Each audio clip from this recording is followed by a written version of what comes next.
Most men believe that power is something you take. They think it's a mask you wear or a loud story you tell at a dinner table to silence the room. They are wrong. Real power is structural. It is the ability to stand under the weight of scrutiny without cracking. But there is a fever that takes hold of a man in his youth, an itch to be seen as more than he is. We see the gap between our potential and our reality, and we find the silence of that gap unbearable. So we try to fill it, not with bricks, but with smoke.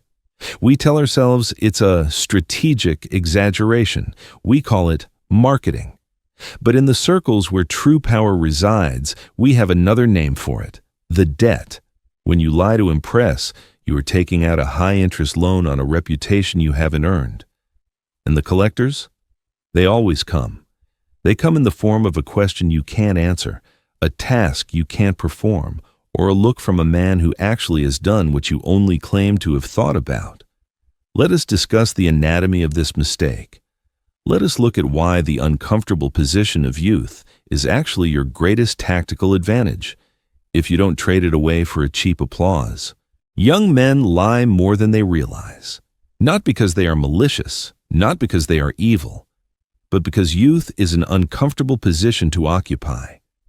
When you are young, you are often intelligent, sharp, informed, and filled with potential, yet painfully short on evidence.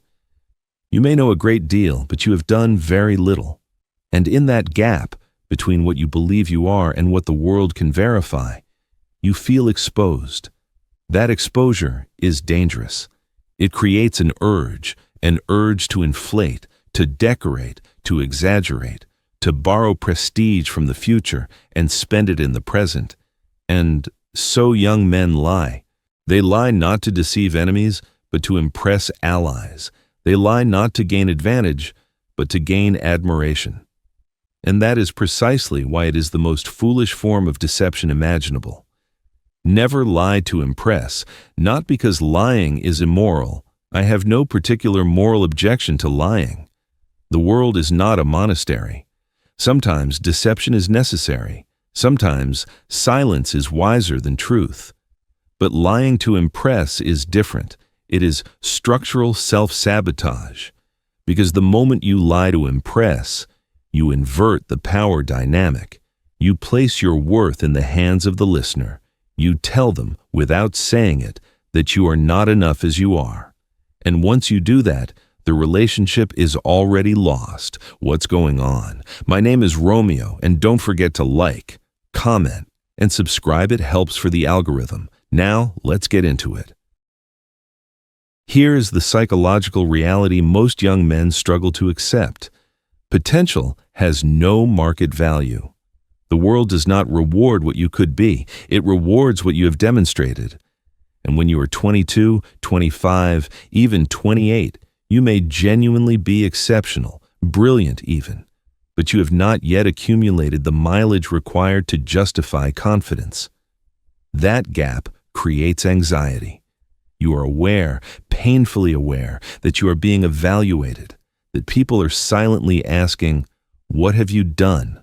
What do you actually know? What do you really control?" And so you attempt to answer those questions prematurely. You embellish your role, you polish your status, you inflate proximity to power, money, experience, or authority. And every one of those lies has the same fatal flaw. They require maintenance. A lie is not a moment, it is a subscription.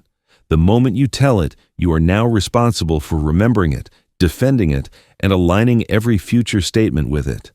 Truth requires no such effort. Truth simply is.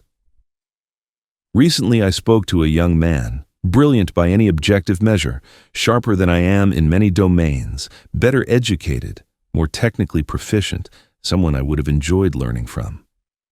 We began talking the way I often do, through messages, emails, conversations, sparked by something insightful, he said. This is how many of my closest relationships began. One of my closest friends to this day is someone I met this way in 2020. 4 years later, we trust each other deeply. So understand this clearly. I am open to people. I want to find intelligent minds. I am not hostile. I am not dismissive, but I'm experienced, and experience is unforgiving. The young man told me about his life, what he was doing, where he was headed. Nothing outrageous at first, just slightly polished. Enough that curiosity set in. He had given me his real name, so I did what anyone can do in 5 seconds. I looked him up, and what I found was not a scandal, just a discrepancy. He was an undergraduate, perfectly respectable, nothing wrong with that. But the way he spoke made it sound grander, not an outright lie, just a subtle elevation. That was the first crack. Here is something young men must understand. Older men do not detect lies through suspicion. They detect them through pattern recognition. We have heard thousands of stories.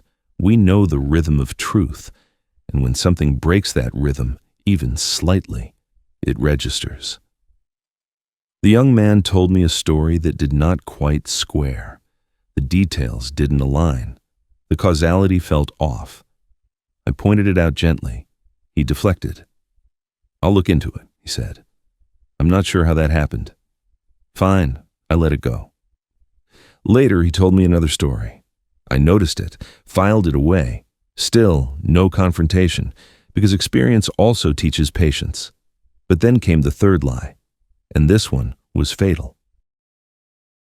He told me he had bought into a startup. Mid-5 figures, he said, from his own money. Impressive on the surface. But then I asked the questions anyone who has actually done business instinctively asks. What percentage do you own? What are the revenues? What are the margins? What is the structure? He didn't know. And in that moment, the illusion collapsed.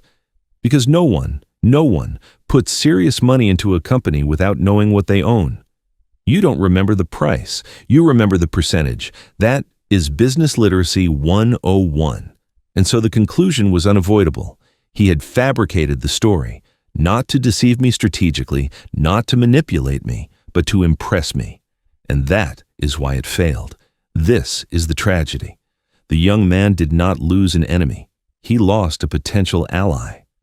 I had no desire to expose him, no urge to shame him, no emotional reaction at all, just a quiet internal decision. I will never trust this person.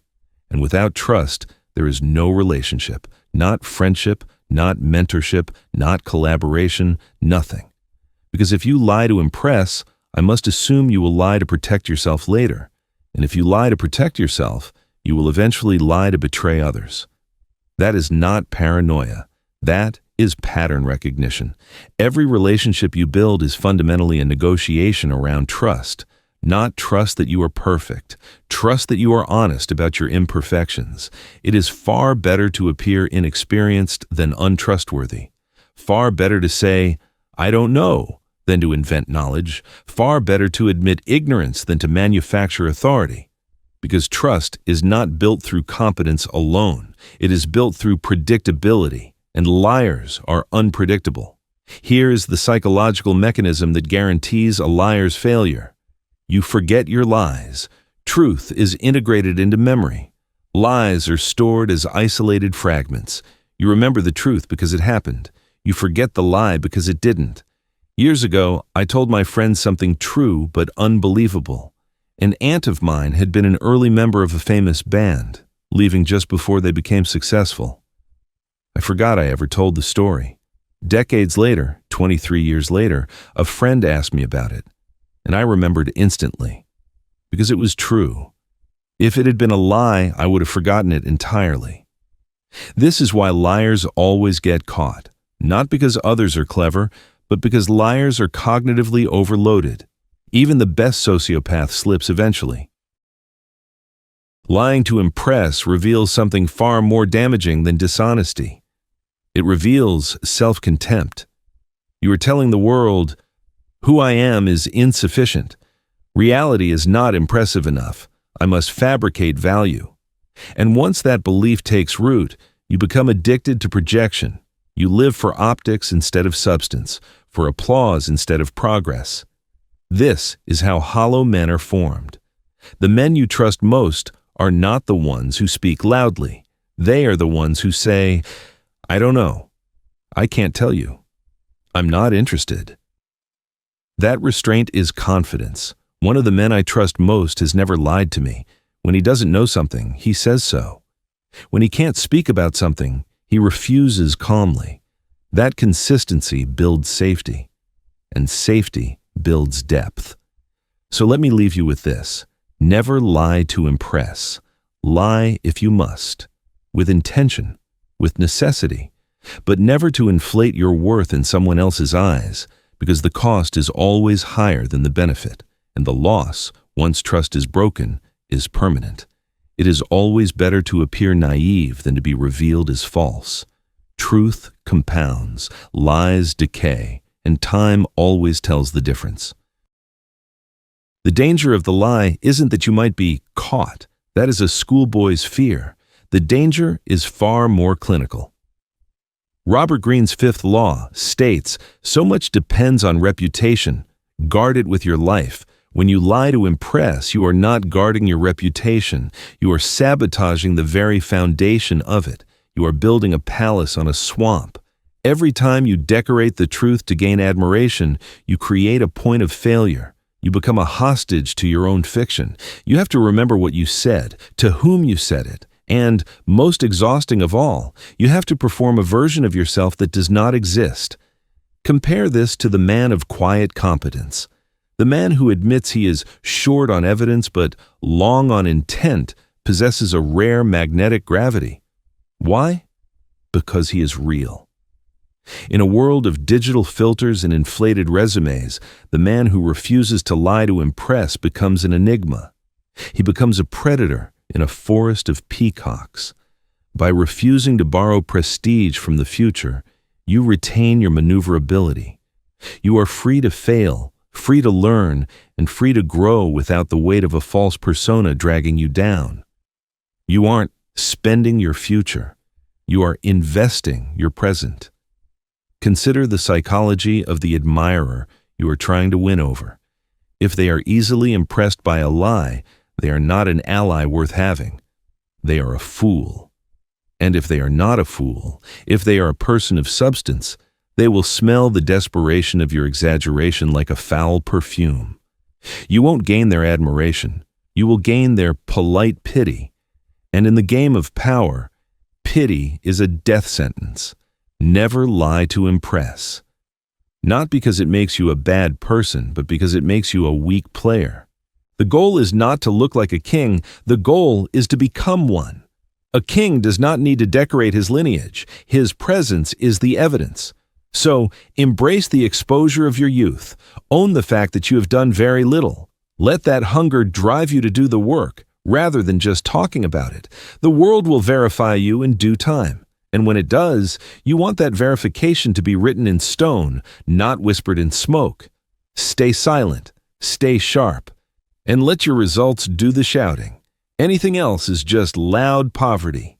All right, y'all, don't forget to like, comment, and subscribe to the channel, and I'll catch you on the next one.